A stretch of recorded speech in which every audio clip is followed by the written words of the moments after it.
Hello प्यारे साथियों, आज की क्लास में आप सभी का स्वागत। आज पढ़ने वाले हैं चैप्टर नंबर 29, जिसमें पढ़ने वाले हैं आयोग एवं परिषद के बारे में। तो बने रहिए वीडियो के एंड तक। चलिए वीडियो को शुरू करते हैं। उससे पहले आप सभी वीडियो को लाइक कर दीजिए। क्षेत्रीय परिषद का गठन किसके द्वारा किया गया? किसके द्वारा किया गया? राष्ट्रपति के। किसके? राष्ट्रपति के। सामान्यतः किसी क्षेत्रीय परिषद की अध्यक्षता कौन करता? केंद्रीय गृह मंत्री। कौन? केंद्रीय गृह मंत्री करता। क्षेत्रीय परिषद का सृजन हुआ है संसदीय कानून द्वारा। किसके द्वारा? संसदीय कानून द्वारा। क्षेत्रीय परिषद के गठन के संबंध में किस वर्ग का प्रावधान किया गया? किस वर्ग का? 1956 का। किसका? 1956 का। अंतर्राष्ट्रीय परिषद का गठन संविधान के किस अनुच्छेद के अंतर्गत किया गया? किसका? कौन सा अनुच्छेद के? 263। कौन सा? 263 के तहत। अंतरराज्य परिषद का निर्माण होता संवैधानिक प्रावधान द्वारा। किसके द्वारा? संवैधानिक प्रावधान द्वारा। अंतरराज्य परिषद की स्थापना कब हुई? अंतरराज्य परिषद की स्थापना कब हुई? 28 मई 1990 को। कब? 28 मई 1990 को। योजना आयोग से सर्वाधिक प्रभावित हुआ कौन हुआ? वित्त आयोग। कौन हुआ? वित्त आयोग। योजना आयोग ने संघवाद को निरस्त कर दिया है। यह किसका विचार है? किसका? अशोक चंदा का। किसका? अशोक चंदा का। योजना आयोग की स्थापना कब हुई? योजना आयोग की स्थापना को भी 15 मार्च 1950 को। कब? 15 मार्च 1950 को योजना आयोग की स्थापना हुई। किसे सुपर कैबिनेट की संज्ञा दी थी? किसे दी थी? योजना आयोग को। किसने दी? किसे दी थी? योजना आयोग को। योजना आयोग क्या? परामर्शदात्री संस्था। क्या? परामर्शदात्री संस्था है योजना आयोग। योजना आयोग का स्वरूप क्या? योजना आयोग का स्वरूप का परामर्शदात्री संस्था का। क्या? परामर्शदात्री संस्था का। 1950 में भारत में योजना आयोग की स्थापना की गई केंद्रीय मंत्रिमंडल के एक प्रस्ताव द्वारा। किसके? केंद्रीय मंत्रिमंडल के एक प्रस्ताव द्वारा 1950 के योजना के गठन के किसके संकल्प द्वारा किया गया? किसके? संघीय मंत्रिमंडल द्वारा। किसके? संघीय मंत्रिमंडल द्वारा। योजना आयोग किस क्षेत्र में कार्य करता है? किस क्षेत्र में? भारतीय राज्य व्यवस्था में। किसमें? भारतीय राज्य व्यवस्था में।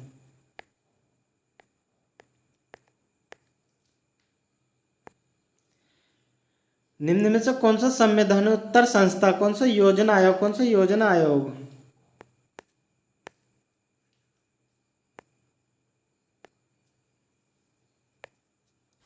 योजना आयोग एक संवैधानिक संस्था है क्योंकि इसका संविधान में कोई उल्लेख नहीं है। वर्तमान में इसका नाम नीति आयोग है। निम्न में से कौन सा संविधान का अंग नहीं है? कौन सा नहीं है?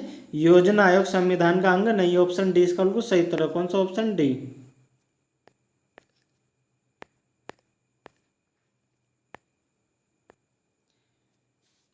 निम्न में से कौन सा संवैधानिक संस्था निकाय नहीं है? कौन सा? योजना आयोग। कौन सा? योजना आयोग।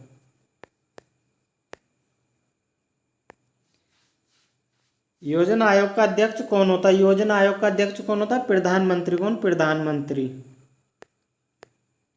केंद्र तथा राज्यों के मध्य वित्त का विभाजन निम्न में से किसकी संस्तुति के आधार पर होता है? किसकी होता है? वित्त आयोग की। किसकी? वित्त आयोग की। वित्त आयोग का गठन किया जाता है कितने वर्ष के लिए? 5 वर्ष के लिए। कितने? 5 वर्ष के लिए।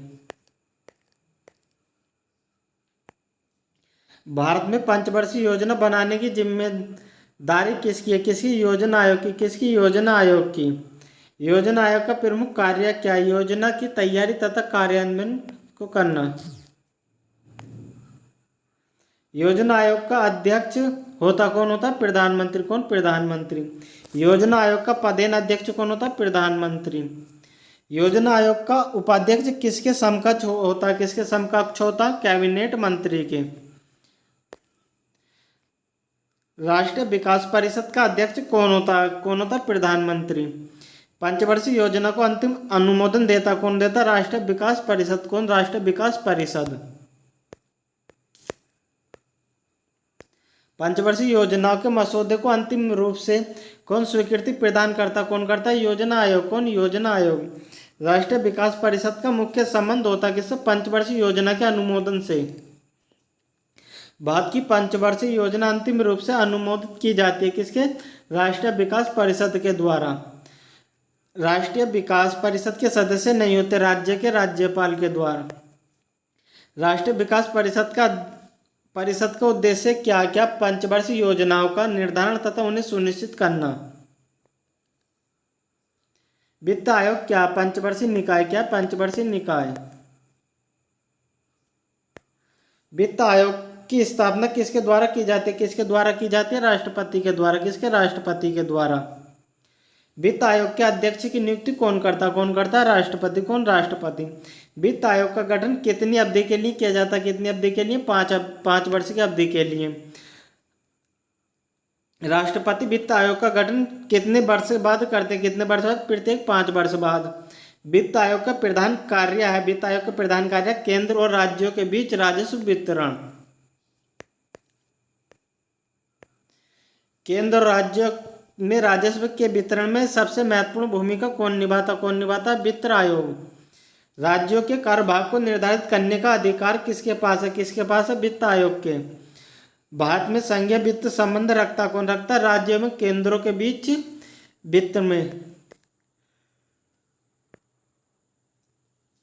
भारत में राष्ट्रपति को विशिष्ट केंद्र राज्य राजकोषीय संबंधों के बारे में सुझाव किसके द्वारा दिया जाता है? किसके द्वारा? वित्त आयोग के द्वारा। भारतीय संविधान के किस अनुच्छेद के अंतर्गत वित्त आयोग का गठन किया जाता है? किस अनुच्छेद के? अनुच्छेद 280 के तहत। वित्त आयोग में अध्यक्ष के अतिरिक्त कितने सदस्यों की व्यवस्था? कितने सदस्यों की? 4 सदस्यों। कितने की? 4 की। वित्त आयोग के अध्यक्ष कौन थे? कौन थे? केसी नियोगी। कौन थे? केसी नियोगी। 12वें वित्त आयोग के अध्यक्ष कौन थे? कौन थे? Doctor C Rangarajan. कौन थे? Doctor C Rangarajan. कौन सा प्राधिकरण भारत की समेकित निधि में राज्यों को राजस्व का सहायता अनुदान देने वाले सिद्धांतों की अनुशंसा करता? कौन सा? वित्त आयोग। कौन सा? वित्त आयोग। संविधान के किस अनुच्छेद के द्वारा अखिल भारतीय सेवाओं का प्रावधान किया जाता? अनुच्छेद 312 के तहत। संविधान के किस अनुच्छेद द्वारा लोक सेवाओं को संरक्षण प्रदान किया गया? अनुच्छेद 311 के तहत।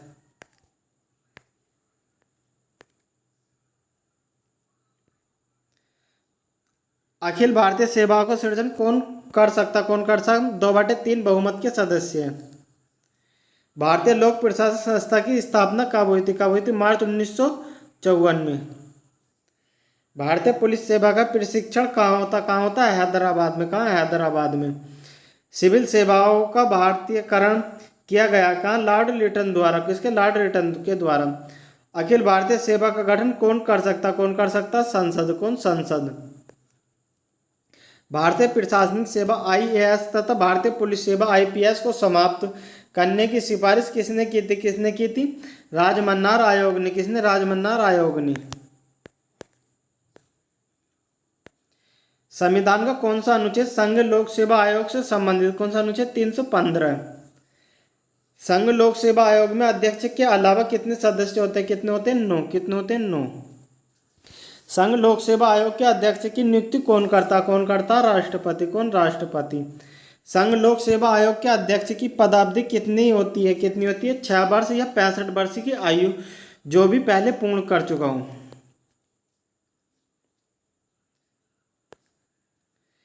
संघ लोक सेवा आयोग के अध्यक्ष को कितने रुपए प्रतिमाह वेतन मिलता है? कितने? 2,50,000 रुपये। कितने? 2,50,000 रुपये। संघ लोक सेवा आयोग के अध्यक्ष सदस्य अपना त्यागपत्र किसको सौंपते? किसको सौंपते? राष्ट्रपति। किसको? राष्ट्रपति को सौंपते हैं।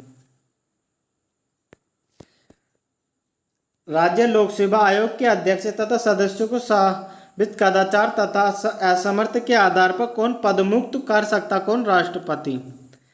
14वें वित्त आयोग की सिफारिश की समयावधि है 2015 से 20 तक। भारत के योजना आयोग का प्रथम अध्यक्ष कौन था? कौन था? पंडित जवाहरलाल नेहरू। राष्ट्रीय विकास परिषद की अध्यक्षता कौन करता? कौन करता? भारत का प्रधानमंत्री। वित्त आयोग कैसी संस्था? कैसी? संवैधानिक उत्तर। कैसे? संवैधानिक उत्तर। किस संवैधानिक प्राधिकारी को उसके पद से पदच्युत करने के लिए महाभियोग की प्रक्रिया का पालन आवश्यक नहीं है? संघ लोक सेवा आयोग का अध्यक्ष।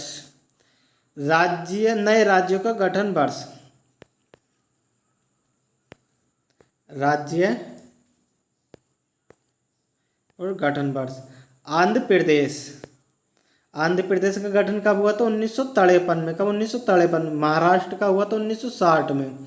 गुजरात का हुआ था 1960 में। नागालैंड का हुआ था 1963 में। हरियाणा का हुआ था 1966 में। हिमाचल प्रदेश का हुआ था 1971 में। मेघालय का हुआ था 1972 में। मणिपुर त्रिपुरा का हुआ था 1972 में। सिक्किम का हुआ था 1975 में।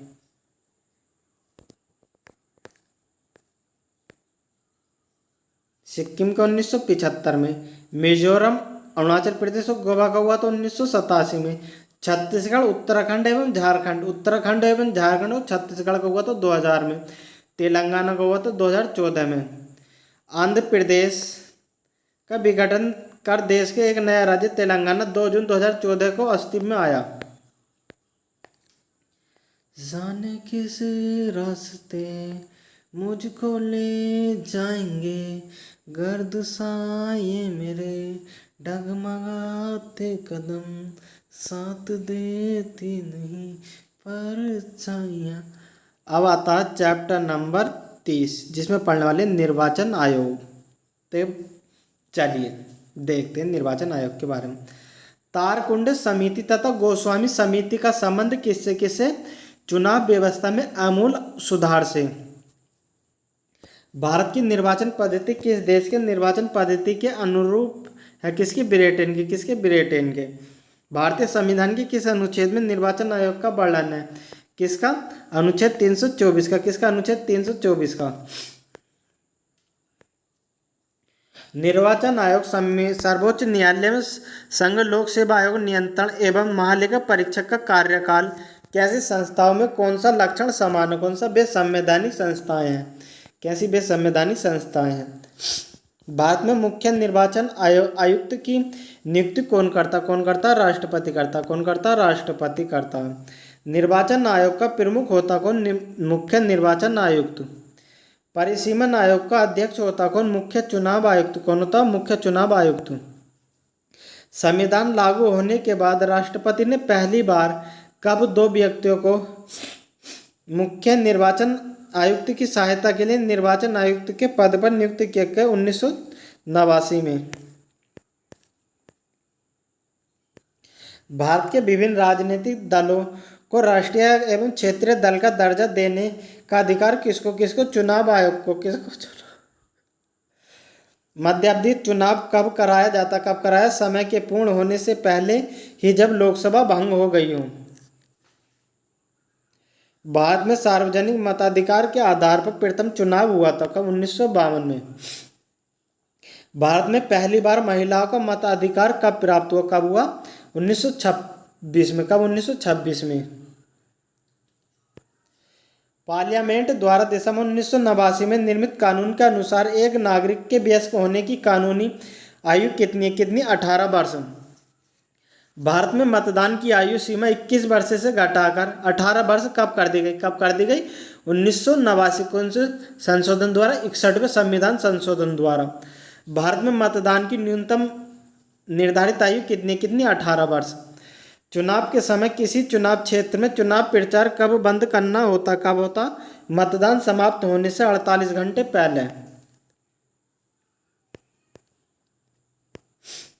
किसी निर्वाचन के दौरान किसी राजनीतिक दल के उम्मीदवार की मृत्यु हो जाने की स्थिति में कितने दिनों के अंदर दूसरा प्रत्याशी खड़ा करना पड़ता? कितना? 7 दिन। मुख्य निर्वाचन आयोग को प्रतिमाह कितना वेतन मिलता? कितना? 2,50,000 रुपये। अन्य निर्वाचन आयोग को प्रतिमाह कितना वेतन मिलता? कितना? 2,25,000 रुपये। मुख्य निर्वाचन आयोग की पदावधि कितनी होती है? 6 वर्ष या 65 आयु से पहले पूर्ण हो चुकी हो।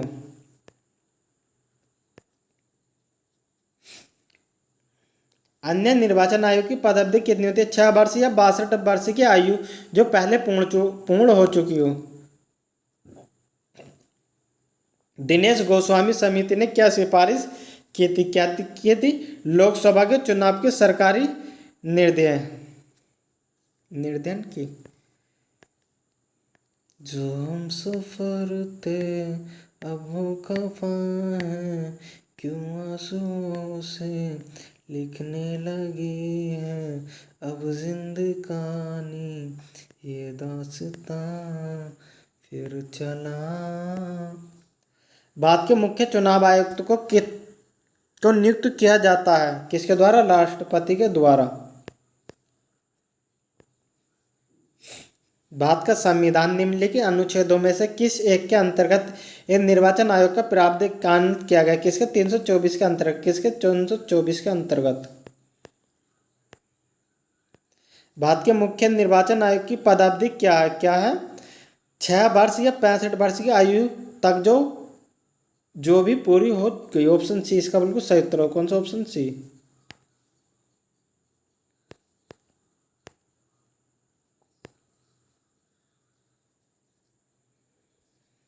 केंद्र और राज्य की व्यवस्था पालिकाओं में मतदान की न्यूनतम आयु 21 वर्ष से 18 वर्ष कर दी गई 61वें संविधान संशोधन द्वारा 1989 के तहत। ऑप्शन सी इसका बिल्कुल सही उत्तर हो। कौन सा? ऑप्शन सी।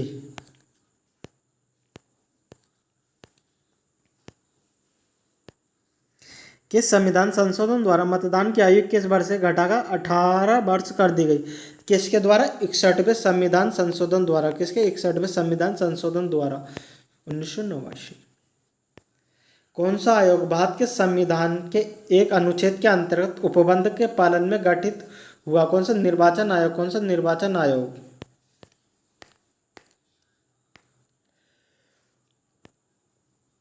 निम्न में से कौन सा चुनाव निर्वाचन आयोग द्वारा संपादित नहीं किया जाता? किसके द्वारा? स्थानीय निकाय द्वारा। किसके? स्थानीय निकाय द्वारा। ऑप्शन डी इसका सही उत्तर हो जाएगा।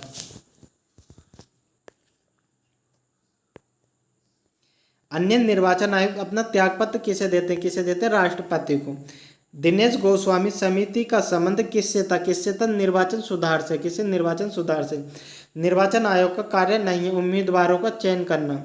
मुख्य निर्वाचन आयुक्त की नियुक्ति तथा उसको पदच्युत करने का अधिकार किसको? किसको? राष्ट्रपति को। निर्वाचन आयुक्त की सेवा शर्त तथा कार्यालय निश्चित करता है किसे? संविधान को। लोकसभा अथवा विधानसभा के किसी चुनाव में प्रत्याशी की जमानत राशि कब जब्त की जाती है? जब वह कुल मतदान की 1/6 मत भी प्राप्त नहीं कर पाता। ईवीएम का प्रयोग भारतीय चुनाव से कब प्रारंभ? कब? 1997 में। अब है चैप्टर नंबर 31 जिसमें पढ़ना है केंद्र एवं राज्य संबंध के बारे में। इसे हम अगली वीडियो में देखेंगे। अगर आपको वीडियो अच्छी लगी हो तो वीडियो को लाइक करो, चैनल पर नए हो तो चैनल को सब्सक्राइब करो। इसी प्रकार की वीडियो हमारे चैनल पर आगे भी देखने के लिए मिलती रहेगी। वीडियो में एंड तक बने रहने के लिए धन्यवाद। Thank you.